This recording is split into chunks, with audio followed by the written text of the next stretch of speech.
step to me, Glock 23, all 33. Won't put my tail for now, nigga. Bet I go out like a G. Let's talk about the fundamentals on holding a gun. I hate getting on Facebook. Y'all see this? Ain't nothing in there, no bullet in there, right? Nothing in there whatsoever, no shot, right? But I hate getting on Facebook and I see grown men and I see wannabe thug females sitting on Facebook with a loaded gun with their finger just like this. Boy, that irks my goddamn nerves to see somebody on Facebook or Instagram taking pictures with a loaded gun with their goddamn finger on the trigger. Rule number 1 in the gun game, they say treat every gun as if it's loaded. Don't play with it like it's a toy. But the main thing is, like I said, I hate seeing that finger on that trigger. This is the way you hold a gun. Well, not necessarily pointed, like having your finger right here. I'm so for real about it. I stippled and cut this in my gun so I can have me a finger, a place to rest my finger to keep myself trained on not putting my finger on that trigger unless I have to use it to defend myself. If I can do it, you should do it. The police do it. Don't put your finger on that trigger if you don't plan on busting it. That's how incidents happen, bro. When you got your finger on, you doing this, trying to take pictures, look cute, and that's why you got them videos of folks, females blowing half of their wig off because they got their finger on the trigger, or they taking pictures of video, pow, shot the camera. Keep your goddamn finger off of it. If you want to put your finger on the trigger so bad, let's start out right there. If you want to put your finger on the trigger so bad, you take the magazine out, you rack the gun. Either the gun gonna fall, the bullet gonna fall out of here, or you have to turn it a little like that and make the bullet fall out. Once you do that, you point it in the safe direction, away from everybody that's around. Squeeze the trigger, you hear that, it's clear. Then you can put your finger on the trigger, right? That's the correct way to go about it if you want to take a picture with your finger on the trigger so bad. I hate when y'all do that. Keep your finger like this at all times. Especially have the gun downwards. This is like you go to the gun range, bro. An indoor gun range, them folks is not going to let you be pointing the gun out like this. You got to keep that gun like this, point it down the lane, and your finger off the trigger. So that's one of them. Keep your finger off the trigger. Don't put your finger on it until you're ready to squeeze it and you confident in squeezing it. Right? This video could go all day if I wanted to, bro. This video could go all day because there's so much knowledge in this gun stuff, bro. And I can talk for days. I know that's my specialty. Talk. Keep your finger off the trigger. The breaking down the guns, I ain't gonna really get into all that. We can probably make that another time.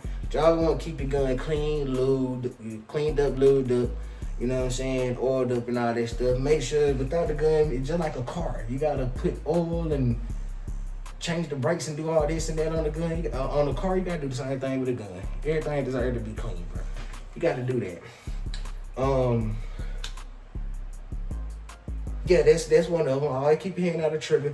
Now, Glock have a different type of safety. You have some guns that have a safety on the side that where you can, have a round in the chamber and hit the safety up, and even if you squeeze the trigger, it's not gonna go off or nothing like that. But the Glock don't have that. The only safety the trigger have is like a drop safety, and the only safety a Glock have is the drop safety pin in the back, and they have this part right here. So if I wanted to squeeze this trigger without pressing this part right here together, it's not gonna go off. So even if like baby hands or whatever, if they don't know to pull this down together to make it go like that, the gun is not gonna go off. So that's one. First trigger safety is keep your hand out the trigger. This right here, and then they have this one right here. They say it's like 3 safeties in the Glock or 2. I ain't 100% sure, but I just know that's why at the same time, keep your goddamn hands off the trigger. If it ain't 3, then 3 is keeping your hand off the trigger or not chambering it at all. You know what I'm saying? So, but like I said, most guns have the little safety on there. Some people ain't 100% sure on dealing with a gun like this, so they try to get some safety with a safety. Whatever floats your boat, whatever you recommend. But if you get a gun with an actual safety and you carry it like that, you need to be practicing. You need to practice how to take that you know, getting familiar with your gun being on safety. Cause let's say you got your gun on safety and you got your gun in your pocket or whatever, and if you got the CCW, you can see carry permit and all that, CCP, and you walk in or whatever and some dudes jump out of the bush and you ain't got nothing but a quick little second, they 10 to 15 yards away, but they rushing at you with a goddamn knife. And the first thing you do is dig in your pocket and put your gun out and back and get the shooting. And the gun ain't doing it but doing this. What the? You didn't even know you had a safety on. So you need to be trying to practice and know every time you pull your gun out that you can manipulate the switch, the safety down, and then go like that on. So if you carry a safety and carry with your gun on safety, that's what you need to be practicing on. You can take a bullet out your gun, dry firing. This another way to practice and get familiar with it. Like I said, make sure ain't no round, no magazine in, make sure no bullet in the head, and you can just practice like this and squeeze the trigger and rack it back all day long. You know what I'm saying? Ain't nothing bad with it. Also can break the trigger in a good way, not a bad way. It can break it, you know, get your trigger in, you know, the pin, get everything working or whatever. Some guns you can't do that. They just keep like 22s, you can't draw fire with them. You would tear something up. Revolvers, you can't really, I mean you can, but I wouldn't recommend it. You can tear something up. But mostly stuff like Glocks and striker fire guns, which is this. You gotta break that down for those who don't know. You see some guns, they have those hammers that you gotta like that back and then you shoot. Those guns usually have a strong or hard trigger pull, and there's a lot of guns they have long triggers, hard triggers. You know, like with a Glock, this like a 3.5 pound trigger, so it's not hard to squeeze. But for new beginners, if you don't know, if you're not comfortable with your gun, it's kind of hard to say. You know, for nervous people, they might need a heavier trigger pull, you know, because you ain't learned to keep your hand off your trigger enough, you know, so you still walk around like this and playing with your gun like this, and you can accidentally if you're a person that put your hand on a loaded gun like this and play around with it, you're gonna cause some trouble. So you don't need a light trigger, because the lighter the trigger, the easier to pull the trigger, and accidents happen. You know, so a long trigger pull can keep you from making accidents. But with a hammer, is two. You pull the trigger, especially if you have it cocked back and you got a hammer gun, you have it cocked back, it make the trigger pull a little lighter. But if you had a hammer already up, and you pull the trigger, and like soon as you pull the trigger, the hammer go like this, and then when it hit the wall, it snap, pow. You know, that was I think there's two lever, whatever like that. This video gonna be long as heck, bro. I'm gonna have to do some trimming. I'm trying to tell y'all as much as I can. At the same time, hopefully y'all still will be able to be watching this. Yeah, man, make sure you test the trigger. Keep your hand off the trigger. Do your dry fires. Okay, safety purposes. Let's do this real quick. Well, I am finna wrap this up, bro, at the same time. Now, this is for people that not sure where to put their gun because they have kids. Now, if you have kids, curious kids, at the same time, depending on their age. Now, 1-year-old, 2-year-olds, they everything go through one ear and out the other with them. So You don't have to explain this to them. The thing I can recommend a person with a 1-year-old, or this right here gonna work for all ages. You can get this Snap Safe from a gun store or pawn shop or whatever. I don't know what price it might run you where you at, but this for me, it ran me like around, Get Rich or Die Trying numbers. The rapper who say Get Rich or Die Trying but not Cent. The 5-0. You know what I'm saying? It caught me about around there. So you can get you this. You can also fly with this. For people who, you can get this right here. This for the car, for your house.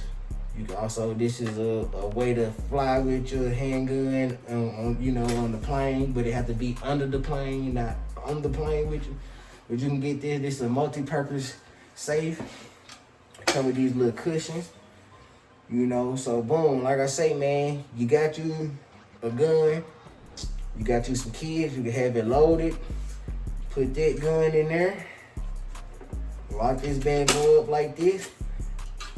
I'll probably put it in an empty shoebox. I mean, at the same time, me personally, I would try to put this in a convenient enough to where if something happen. See, I'm different, bro. Like I'm comfortable with me. I got enough knowledge for it, so I take my gun everywhere I go. When I go downstairs, I got a pistol on me. When I go outside, pistol on me. Walk up when I'm taking the dump, pistol on me. I'm in the shower, my pistol on the toilet. I'm walking around with it everywhere. But I can say I still have PTSD, but not a bad PTSD. I'm just more prepared.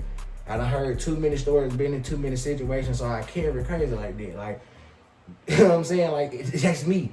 I'm gonna be prepared at all time. Ain't no ever catching Carlos slipping, bro. Like, I ain't going for it. So I walk around with it everywhere around the house. You know what I'm saying? But for people that feel like they don't have to do all that, and that's one of the main reasons I walk around with it. I got stairs, 2-story. You know what I'm saying? I don't know when they gonna come through this way, that way. I'm not trying to run. I'm not finna get ricked trying to run upstairs to get my gun out of this. You know what I'm saying? So I can't walk around with it how I walk around. But for somebody, you got women and stuff that they not thinking like that. They just, okay, I want a gun just in case stuff hit the fan. But I got kids and I don't just want to just leave it open. So I'm so familiar with having my gun in my hand that I can never just leave it open. I'm not going to forget, I left it on the counter, I left it over there. It's on me. You know what I'm saying? So it's close by for everywhere. So before a person that's not like that, I would kind of put this in the shelf, but in a spot to where if you have to come get it or get to it fast, it's convenient to you to where you'll get in it faster. But if you just live a peaceful life and you just want your gun, and just in case, I would get this, lock this up, put it in the shoebox, put it on top of the shelf, make sure ain't nothing around it, like where your kids can like climb up on something and get it. You know what I'm saying? Like, depending on their age, because a 2-year-old, 1-year-old ain't gonna do all that. You know what I'm saying? They can't get up. They can, but they can't really physically do all that, climb up there, knock this down, knock the shoebox down, get this, pick it, put the key. They don't know all that. So, if you can, depend on the age range of kids in. You got kids like mine, my youngest 9, my oldest 14, got 4 of them. They already know what's up with me. You know what I'm saying? Like, I already had to go through that situation. Just even playing or looking like you finna this dangerous. You gotta let them know. Depending on the age right there, you gotta tell them. I was the real, my gun, the dude taught me who gave me my gun license, he told me something different. And then the way he told it, it just had me like, I don't know. My kids just not too long ago shot my gun. I took them out shooting for the first time with my gun last year. So I had to warm up to introducing my kids to guns. But in that manner. But ever since they were born, they know daddy had fire, daddy had a pistol, and we can't mess with that. It's not a toy. You know what I'm saying? So however you choose to break that down with your kids, you also got to learn that too, because it's kind of crazy to hide it from them. But that's a whole nother different story, bro. It just depends on your kid mental at, bro, on what you should do about that. But if you trying to figure out how to have your gun and have it up somewhere safe, I would say get this, put this on the highest part of the shelf. If you put it in the old shoebox or whatever, so it don't just look obvious, but also have it in a manner to where you can get to it in a timely fashion. Like I said, you can put this in a car, you can fly with this, and all that type of stuff. You know, really, I'm gonna just end it off there, bro. I'm really wild. I'm tired. I did 2 videos in one night, late at night. First of all, while it's on my mind, so start with that, bro. You know what I'm saying? Just find you what's best for you. Some people can put this up under their bed. They can put it on top of the closet. Me, I'm the type of parent. I don't like my kids in my room at all. You know what I'm saying? You know, I get aggravated when they just come in regardless. It just, you know, the bedroom is the personal space. So it just depends on the relationship that you have with your kids. You know what I'm saying? If they always hanging in your room, then you gotta make sure, you know. And then I have my closet door locked. Like that's what I'm Fort Knox. My guns put up in my safe, closet door locked, room door locked. Every time I leave the house, you know what I'm saying? And I guess when it started getting to a point, my oldest son get 14, and you know what I'm saying, and we go out and shoot more, I might allow him access, not to have one, but access to be able to get to at least one of my guns in case of a situation. And that's just after getting a well enough amount of practice with him to where I can be able to trust him enough to know that he not gonna be playing with this mug, and he not gonna mess with it until an actual situation happen. Or at least at the point of, if something happening on out here, he can, hey, Dad, there's something this, that. Oh, but go whoop the whoop. You know what I'm saying? I can give him that type of access to what he knowing. So we gonna be working on that. It's just whatever relationship you have with your kids, build one with them, and you figure that part out from there, you know. But we gonna have some more videos coming on it. It's just part 1 to it. I know it's all over the place. I hope some of y'all understand. Just practice safety. You know, like I say, figure out what gun fit you best, which way you want to go. I would advise most of y'all, before you go get a gun, before you make a sole purpose on purchasing a gun, go to the shooting range. Just go to the shooting range. They have you can rent a gun at the range, not rent it and take it home. You can rent it, you know, for people that don't know this. If you know, you know. It is what it is. But for people who don't know, you can go to the gun range, rent a gun for a couple of hours or minutes you there. You know what I'm saying? You can change them out. You know what I'm saying? Test as many guns as you feel like, okay, this gun, and go from there. Whichever gun that you like when you went to the range, if it's affordable to you, go for it. Don't just go jumping into a Glock because you heard me say, I like Glock. Don't go jumping into a FN just because you hear all these rappers say, I love the FN 5.7. Start off with something affordable and comfortable to you, and once you get a hang of owning a firearm, period, you work your way up, bro. I ain't started collecting. It took me a long time to really start collecting my guns like this, bro. I usually always swap them out. You know, people been thinking, oh, Carlos been here, hit a gun. I ain't, bro. I'll go get by a gun, do what I need to do with it, review, shoot it, pun it, mud, sell it, trade it, whatever, you know what I'm saying? Just to go. So that's how it was with me, man. So try to do it like that, man. I ain't gonna hold y'all up no further, man.